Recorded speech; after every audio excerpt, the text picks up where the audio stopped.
A black father left for work and never returned. 18 years later, his son discovers the shocking truth. The morning of October 15, 2007, began like any other Tuesday in the Bell household. Malcolm Bell kissed his wife Nadine goodbye at the kitchen table, ruffled 4-year-old Caden's hair as the boy ate his cereal, and grabbed his lunch from the counter. His work boots echoed against the linoleum floor as he headed for the door. "Love you, Daddy!" Caden called out, milk dribbling down his chin. "Love you too, little man. Be good for Mama." Those were the last words anyone in his family would ever hear Malcolm Bell speak. When Malcolm didn't come home that evening, Nadine wasn't immediately worried. His supervisor at Morrison's warehouse had mentioned possible overtime, and they desperately needed the extra money. She kept his dinner warm until 10 o'clock, then wrapped it in foil and put it in the refrigerator. By midnight, worry began gnawing at her stomach. Malcolm never stayed out this late without calling. Never. The next morning, Nadine called Morrison's warehouse with shaking hands. The receptionist's voice was confused. "Ma'am, Mr. Bell never showed up for his shift yesterday. We assumed he was sick."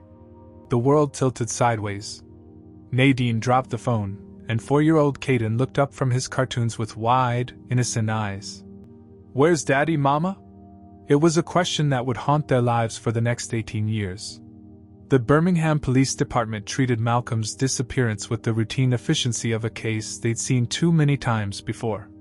Detective Sarah Martinez, a tired-looking woman with kind eyes, sat in their small living room taking notes, while Caden hid behind the couch, sensing something terrible was happening but not understanding what. "No arguments between you two recently?" Detective Martinez asked gently. "None," Nadine insisted, wrapping her cardigan tighter around herself. "Malcolm loved his family. He wouldn't just leave us. Any financial troubles? Gambling problems? Substance abuse?" Each question felt like a small betrayal, but Nadine answered them all honestly. Yes, they had money problems. Who didn't in their neighborhood? No, Malcolm didn't gamble or drink beyond the occasional beer while watching football. No, there was no other woman. Malcolm barely had time for his own family, let alone someone else's. The investigation revealed nothing. Malcolm's car was found 3 days later in the parking lot of a truck stop on Highway 78, keys still in the ignition, wallet on the dashboard with $43 still inside. Security cameras showed him getting into a dark sedan with an unidentifiable driver, but the footage was too grainy to make out faces or license plates. No credit card activity. No bank withdrawals. No phone calls. Malcolm Bell had simply vanished into thin air, leaving behind a wife, a son, and a mountain of questions that had no answers. 15 years passed like a slow-moving river. Caden grew up watching his mother work double shifts, her youthful beauty gradually worn away by exhaustion and grief. Nadine never remarried, never even dated. She kept Malcolm's coffee mug in the cabinet and his side of the bed clear, as if he might walk through the door at any moment with a reasonable explanation for his 18-year absence. The case went cold.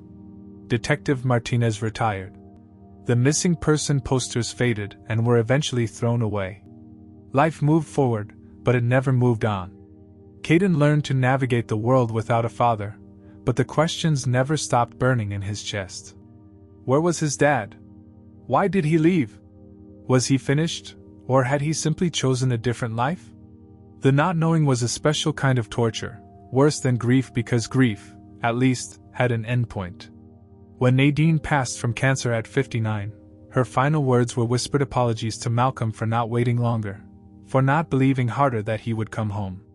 3 weeks after the funeral, Caden found himself standing in his grandmother's house with a set of keys that felt heavier than they should.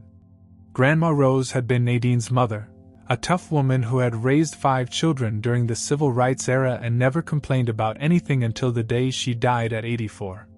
The house smelled like lavender and old photographs. Caden moved through rooms filled with a lifetime of memories, boxing up belongings that told the story of a family now reduced to just him. He was 22 years old and completely alone in the world. The attic ladder creaked under his weight as he climbed up to tackle the final room. Dust motes danced in the afternoon sunlight streaming through a small window. Boxes and trunks were stacked everywhere, holding decades of Rose's careful preservation of family history. It was in the far corner, behind a trunk full of his grandfather's military uniforms, that Caden found the old leather suitcase. It looked expensive, completely out of place among Rose's modest possessions. The brass clasps were tarnished but still functional. Inside, nestled between yellowed tissue paper, was a leather-bound accounting ledger that would change everything Caden thought he knew about his father's disappearance. Caden's hands trembled as he lifted the ledger from its resting place. The leather was worn smooth, like something that had been handled frequently over many years. His grandmother had been meticulous about everything, but she'd never mentioned owning anything this nice. The cover bore no markings, just rich brown leather that had aged to a deep patina. He settled cross-legged on the dusty attic floor and opened to the first page. Rose's familiar handwriting filled the lined pages in her careful script, the same penmanship that had addressed birthday cards and Christmas presents throughout his childhood. The early entries seemed innocent enough. Groceries $47.23, electric bill $89.45, Caden's school clothes $125, roof repair $340. Standard household expenses dating back to 2008, just a year after his father's disappearance. Caden recognized some of the entries. He remembered that roof repair, how the workers had come while he was in kindergarten, how his grandmother had somehow managed to pay for it when his mother couldn't afford it. But as he flipped through the pages, the entries began to change. Names appeared that he didn't recognize, expenses that made no sense for a widow living on a fixed income. 2009, tuition payment J. Bell $1,200 2010, birthday gift A. $50 2011, school supplies A. and J. $85 2012, graduation dress J. Bell $180. Caden's heart began to race. J. Bell? His last name was Bell, but he never received any tuition payments from his grandmother. He'd worked part-time through high school to help pay for his own supplies and clothes. And who was A? The entries continued year after year, showing consistent payments for two people whose identities remained mysterious. Dance lessons, summer camps, college applications fees, car insurance payments, all for J. Bell and A. As if Rose had been secretly supporting two other children for over a decade. 2013, wedding gift A. $500 2014, baby shower A. $150 2015, first birthday party AS baby $75. Caden's mind reeled. Someone named A. had gotten married, had a baby, and his grandmother had been sending money for all of it. But why? And how did an elderly woman on Social Security have hundreds of dollars to spare for strangers? His fingers found a section near the back where the paper felt different, stiffer. A manila envelope had been glued to the inside back cover, with "For when he's ready," written in his grandmother's careful script. Inside the envelope, Caden found 3 items that made his world collapse and rebuild itself in the span of a heartbeat. The first was a photograph, a family portrait taken at what looked like a professional studio. A man who was unmistakably his father sat in the center, his arm around a woman Caden had never seen before. She was pretty, with warm brown skin and a gentle smile, wearing a blue dress that complemented her natural elegance. On either side of the couple sat 2 teenagers, a boy who looked about 16 with his father's strong jawline, and a girl maybe 14 with her mother's soft features and Malcolm's distinctive eyes. They all looked happy, comfortable, like a family that had been together for years. Stamped on the back in blue ink, Lewis Family Portrait Augusta, Georgia 2014. Lewis. Not Bell. Lewis. The second item was a copy of a Georgia marriage certificate dated June 15, 2010. Malcolm Edward Bell had married Angela Marie Thompson in Augusta, Georgia, taking her last name to become Malcolm Edward Lewis. The third item nearly brought Caden to his knees. It was a handwritten note from his father, dated just 2 years ago. "Mama Rose, I know you don't approve of what I did, but you're the only one who understands why I had to leave. Birmingham was finishing me slowly, the debt, the shame, the feeling like I was failing everyone I loved. Angela and the kids don't know about Nadine and Caden. I told them I was a widower, that my first wife died in a car accident. It seemed kinder than the truth. Aaron is graduating next year and Jasmine just got accepted to nursing school. They call me Dad, and I love them like they're my own blood. But I think about my boy every single day. I dream about him. Please keep sending the money for his future.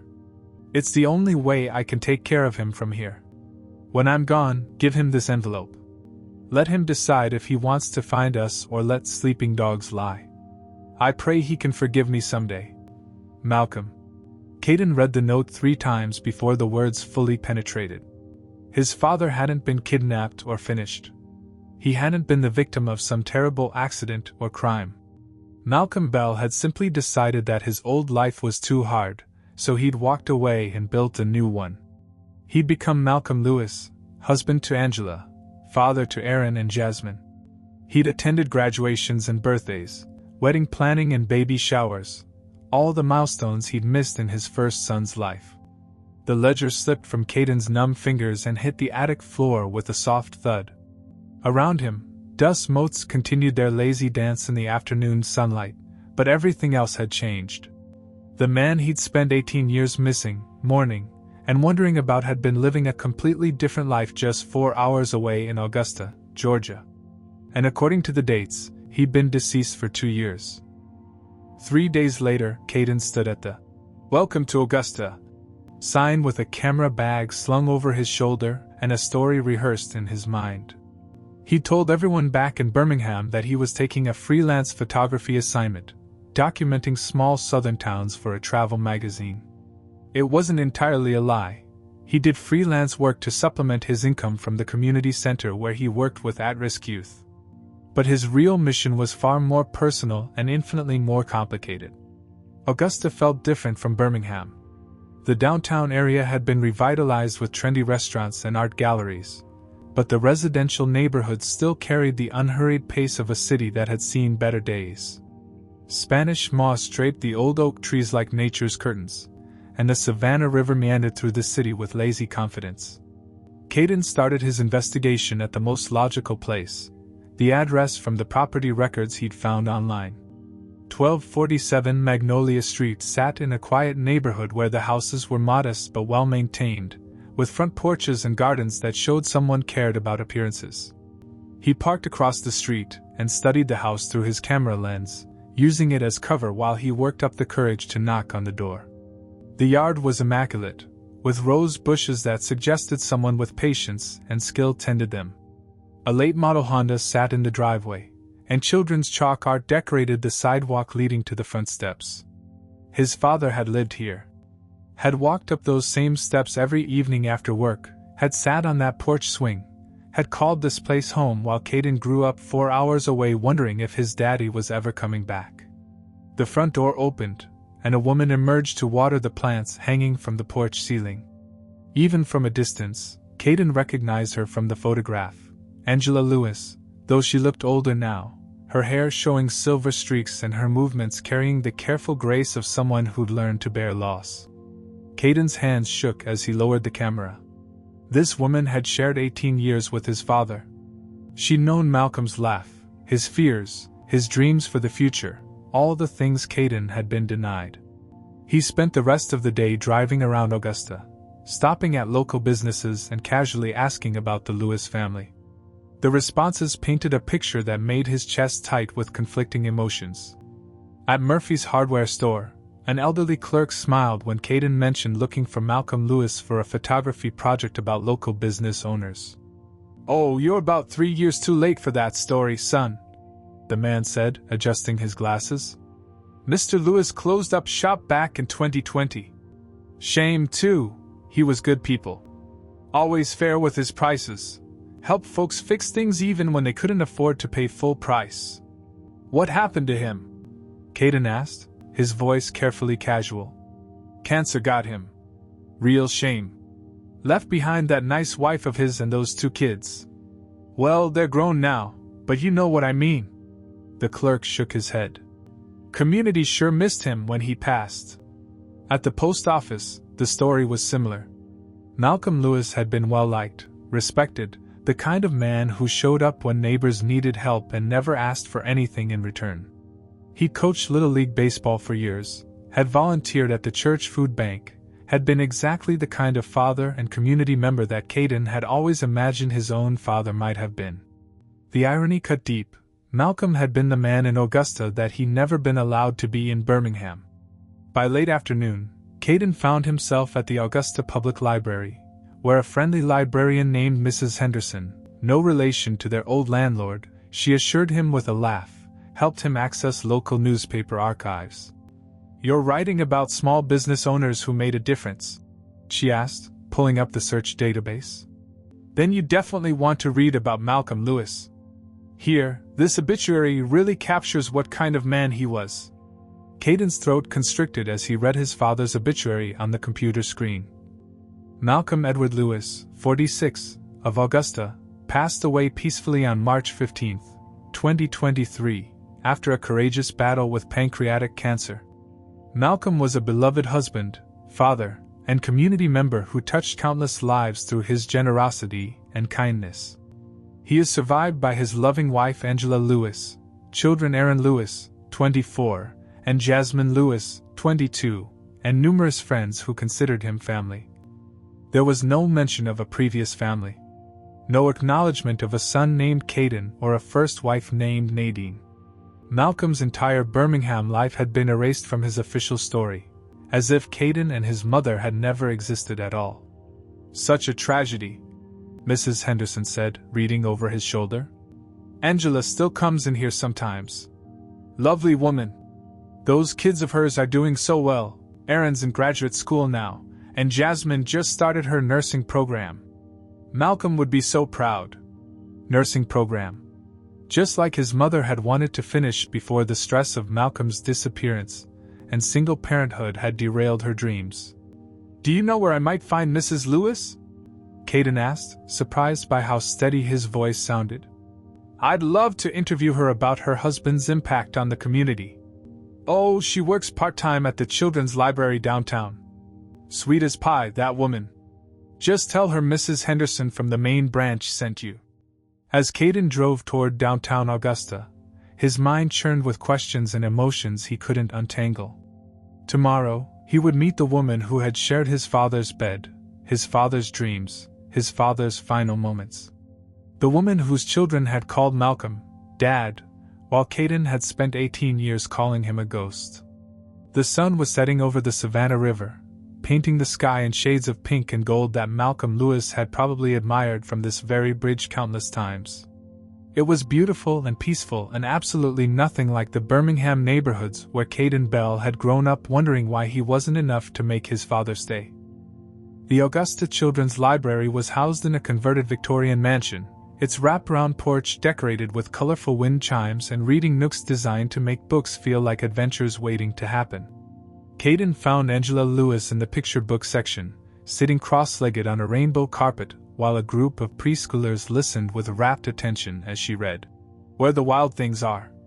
She was smaller than he'd expected, more delicate, with laugh lines around her eyes and silver threads woven through her black hair like nature's highlights.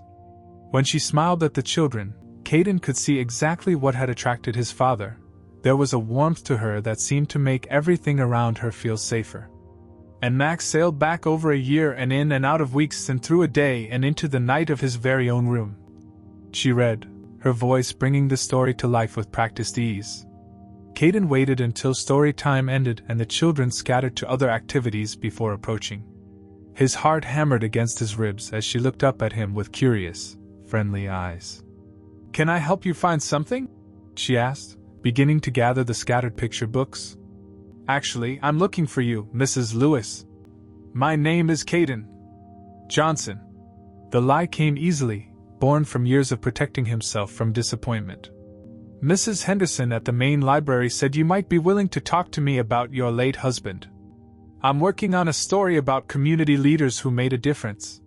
Something flickered across Angela's face, a shadow of pain that she quickly smoothed away. "Malcolm," she said softly. Yes, he certainly made a difference. Though I'm not sure how much help I'll be. It's still difficult to talk about him. I understand. I lost my father when I was young too.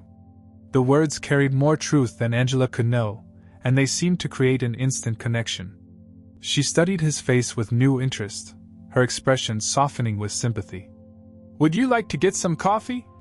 There's a nice place across the street. I have a break coming up. 20 minutes later, they sat in a corner booth at Maggie's cafe, steaming mugs between them and the weight of unspoken truths making the air feel thick.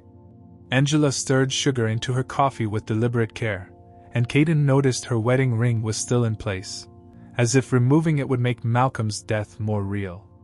What would you like to know about him? She asked. Caden had rehearsed this moment, but now that it was here, all his careful questions evaporated. Instead, he found himself asking, what was he like? As a person, I mean. Not just as a community leader. Angela's smile was genuine, tinged with the bittersweet quality of good memories mixed with loss. He was complicated. Gentle with the children, generous to a fault, but he carried this sadness with him that he never quite let go of. Like he was always trying to make up for something. Make up for what? She was quiet for so long that Caden thought she might not answer. When she finally spoke, her voice was barely above a whisper. He told me once, near the end when the cancer was making him face things he tried to forget, that he'd made the worst mistake of his life before he met me. That he'd left people behind who deserved better. Caden's coffee cup rattled against the saucer as he set it down. Did he tell you what he meant? Angela looked at him with eyes that suddenly seemed to see more than he was comfortable with. Are you really writing a story about community leaders, Mr. Johnson? The question hung in the air between them like a challenge. Caden could continue the lie, could walk away and pretend this conversation never happened. But looking at this woman who had loved his father, who had given Malcolm the peace and family he'd apparently craved, Caden found he couldn't maintain the deception. No, he said quietly. I'm not. Angela nodded slowly, as if she'd already suspected as much. Then who are you really? Caden reached into his jacket and pulled out the family photograph from his grandmother's ledger. He placed it on the table between them, watching Angela's face as recognition dawned. My name is Caden Bell, he said. Malcolm was my father. Angela's hand flew to her mouth, her eyes wide with shock and something that might have been recognition. She stared at the photograph, then at Caden's face, comparing features she was apparently seeing clearly for the first time. Oh my God, she whispered. You have his eyes. And his hands, look at your hands. She reached across the table before catching herself, pulling back with visible effort. How is this possible? Malcolm told us his first wife died in a car accident, that he was a widower when we met. My mother died of cancer 2 years ago, Caden said. But not in any car accident. She spent 18 years waiting for my father to come home, never knowing if he was deceased or alive. She never remarried, never moved on. She died still wearing her wedding ring. The words hit Angela like physical blows. She pushed back from the table, her face pale with shock and dawning understanding. 18 years, she repeated. But that would mean, when we got married, she was still. Angela's voice trailed off as the full implication settled over her. Oh God! What did he do? What did we do? Caden reached across the table and touched her hand gently. Despite everything, he found himself wanting to comfort this woman who had unknowingly been part of his family's destruction. You didn't know, he said. But I need to understand why he left us. Why we weren't enough to make him stay. Angela was crying now, tears streaming down her face as 18 years of marriage crumbled and reformed into something completely different. With shaking hands, she reached into her purse and pulled out an envelope that looked like it had been handled many times. He made me promise to burn this if anything happened to him, she said. But I couldn't. I kept thinking someday I'd understand what it meant. She held the envelope out to Caden with trembling fingers. I think it was meant for you. Caden's hands shook as he took the envelope from Angela. His name was written across the front in his father's familiar handwriting, the same script that had signed birthday cards and homework assignments during the first 4 years of his life, before everything changed. Angela wiped her eyes with a napkin, her composure slowly returning despite the shock. "I'm going to call Aaron and Jasmine," she said quietly. "They need to know about this. About you. They deserve to understand who their father really was." "Are you sure?" Caden asked. "This is going to change everything for them too. Everything already changed the moment you walked into that library," Angela replied with a sad smile. "At least now we can face the truth together." She made the calls while Caden sat frozen, the letter burning in his hands like evidence of crimes he wasn't sure he wanted to understand. 20 minutes later, 2 young adults walked into Maggie's cafe with expressions of confusion and growing concern. Aaron Lewis was tall and lean like Malcolm, with the same strong jawline and careful way of moving. Jasmine favored her mother but had inherited Malcolm's expressive eyes and gentle demeanor. They were both beautiful, successful, loved, everything Caden might have been if his father had chosen differently. The introductions were surreal. Here were his half-siblings, people who shared his blood but had lived completely different lives. They'd grown up with bedtime stories and family vacations, piano lessons and father-daughter dances, all the normal rhythms of childhood that Caden had learned to live without. "I don't understand," Jasmine said, studying Caden's face with fascination and something that might have been recognition. "Dad told us our family started with him and Mom. He said his first wife died before we were born. That's what I believe too," Angela said softly. "But Caden's mother died just 2 years ago. She was alive the entire time we were married." Aaron leaned back in his chair, his expression shifting from confusion to anger. "So what, Dad was some kind of bigamist? He had 2 families running at the same time?" "Not exactly," Caden said, finding his voice.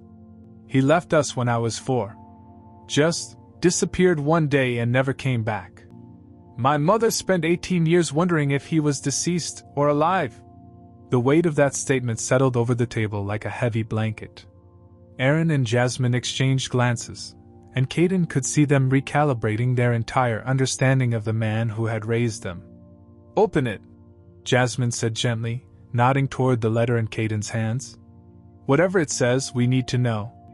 Caden broke the seal with careful fingers and unfolded pages covered in Malcolm's handwriting. The letter was dated just 6 months before his death, written on stationery from Augusta Memorial Hospital.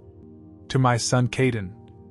If you're reading this, then Angela kept her promise, and you've found your way to the truth. I pray that you can forgive me for the coward I was, and maybe understand the man I tried to become. I left Birmingham because I was drowning, son. Not just financially, though God knows we were broke. I was drowning in my own failure, in the knowledge that every day I stayed, I was pulling you and your mother down with me. I had debts you didn't know about, gambling debts to people who weren't patient about payment plans. They came to the house one night after you were asleep and made it clear that my family would pay for my mistakes if I didn't.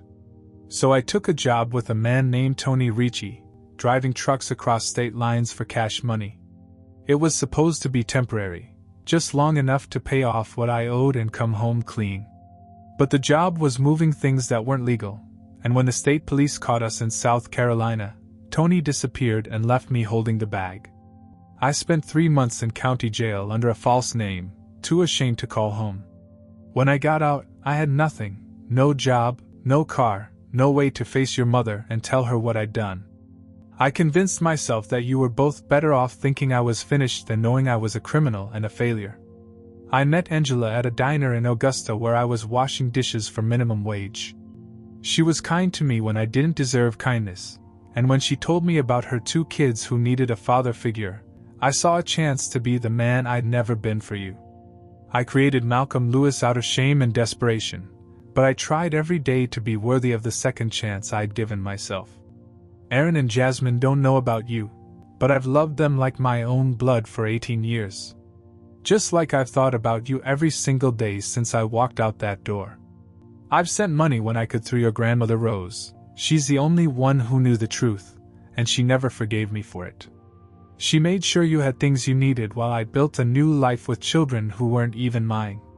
The cancer is in my pancreas now, and the doctors say I have maybe 6 months. I'm leaving everything I built to both my families. Angela and the kids will get the house and the business, but there's money set aside for you too.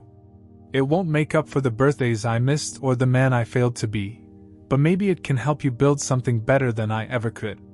I know you have every right to hate me. I know saying sorry doesn't undo 18 years of abandonment. But I need you to know that leaving you was the worst thing I ever did, and not a day passed that I didn't regret it. You deserved a father who stayed and fought for his family instead of running when things got hard. I hope you can find peace with this knowledge. I hope you can forgive me someday, even if I'll never be able to forgive myself. Your father, Malcolm Bell. The letter ended with legal documents, bank account information, insurance policies, and a will that divided Malcolm's assets between his Birmingham son and his Augusta family. He tried to take care of everyone, even in death. Caden looked up to find 3 pairs of eyes watching him with a mixture of sympathy, grief, and shared understanding. These strangers were his family, connected by love for a man who had been both their salvation and their greatest disappointment. He loved us all, Jasmine said quietly. That's what makes this so hard to understand. Love isn't always enough, Angela replied, her voice thick with unshed tears. Sometimes love makes people do terrible things because they're too afraid to do the right things. Aaron reached across the table and clasped Caden's shoulder. I'm sorry, he said simply. For all of it. For what he put you through, for the years we had that you didn't. None of it was fair. And in that moment, surrounded by the family he'd never known he had, Caden felt something shift inside his chest. Not forgiveness, exactly, but the beginning of understanding. His father had been weak and selfish and wrong, but he hadn't been evil. He'd been a scared man who'd made one terrible choice, and then spent the rest of his life trying to live with the consequences. 3 weeks later, Caden stood at his mother's graveside in Birmingham's Elmwood Cemetery, the Georgia red clay still clinging to his shoes from his second trip to Augusta. The morning was crisp, with that particular quality of light that made everything look sharper, more real. Hey, Mama, he said quietly, placing fresh flowers next to her headstone. I found him. I found Daddy, and I know why he left. The words came easier than he'd expected. For 18 years, he'd imagined this conversation, the moment when he could finally tell his mother what had happened to the man she'd loved until her dying breath. He'd always pictured it would be filled with anger or vindication, but instead, he felt an unexpected peace. He wasn't perfect, Caden continued, settling into the folding chair he'd brought. Actually, he was pretty messed up. Made some really bad choices that hurt a lot of people. But he loved us, Mama. He loved us so much that he thought leaving was better than staying and destroying everything. A gentle breeze rustled the oak trees overhead, and Caden could almost hear his mother's voice reminding him that love without courage was just fear wearing a prettier mask. I met his other family. Your replacement, he said with a bitter laugh that had no real bitterness in it anymore. Except she wasn't really a replacement, was she? Angela's a good woman. Her kids, my half-brother and sister, they're good people too. Daddy gave them what he couldn't figure out how to give us, but that doesn't mean what we had wasn't real. He pulled out his phone and showed the gravestone a photo that Aaron had sent him the night before, all 4 of them together at dinner in Augusta, laughing at something Jasmine had said. They looked like a family, which Caden supposed they were, in their own complicated way. Aaron's studying social work, wants to help kids in the foster system. Jasmine's in her 2nd year of nursing school, just like you wanted to be. I think you would have liked them both. And Angela, she kept a picture of Daddy on her nightstand for 2 years after he died, just like you kept his coffee cup in the cabinet. The hardest part had been learning that both women had loved the same man with the same fierce loyalty, had both spent years waiting for him to fully come home to them. Malcolm had been present but haunted in Augusta, just as he'd been absent but remembered in Birmingham. We're going to be okay, Caden said. All of us. Angela's selling the hardware store, but she's keeping the house. Says she wants Aaron and Jasmine to have a place to come home to. And I'm doing something I think Daddy would have been proud of. That something was the Malcolm Bell Community Center, funded by Caden's inheritance, and a grant he'd written after returning from Augusta. It would serve young fathers in Birmingham's most challenged neighborhoods, providing job training, financial literacy, and counseling services, everything Malcolm had needed but never found. "I know you wanted me to forgive him," Caden said, his voice growing thick with emotion. "And I'm trying, Mama. I really am. But right now, I'm focusing on making sure other kids don't grow up the way I did, wondering if their daddy's ever coming home." He'd started the program with help from his colleagues at the community center where he worked. The response had been overwhelming, young men who felt trapped by circumstances beyond their control, drowning in the same shame and desperation that had driven Malcolm to make his devastating choice. The first graduate of the program was a 19-year-old named Marcus who'd been living in his car with his 2-year-old daughter after losing his job at a chicken processing plant.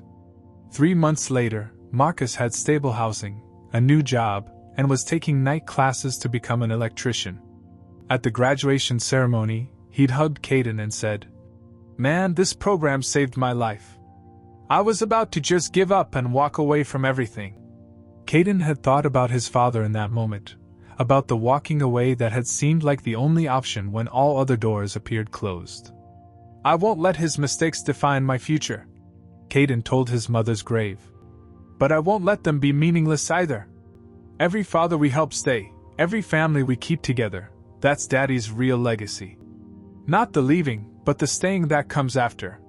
He spent another hour at the cemetery, talking to his mother about Angela's garden and Jasmine's laugh and Aaron's plan to open a non-profit counseling center for trauma survivors. He told her about the family dinners they'd started having, awkward at first but growing easier with each shared meal. When he finally rose to leave, Caden felt lighter than he had in years. The questions that had haunted him since childhood hadn't all been answered, but they'd been transformed into something more useful: purpose instead of pain, understanding instead of anger. As he walked back to his car, Caden's phone buzzed with a text from Jasmine. "Aaron and I are driving up this weekend to see the community center. Angela wants to come too, she's bringing her famous peach cobbler. Fair warning, she's going to want to see baby pictures of you." Caden smiled, pocketing the phone.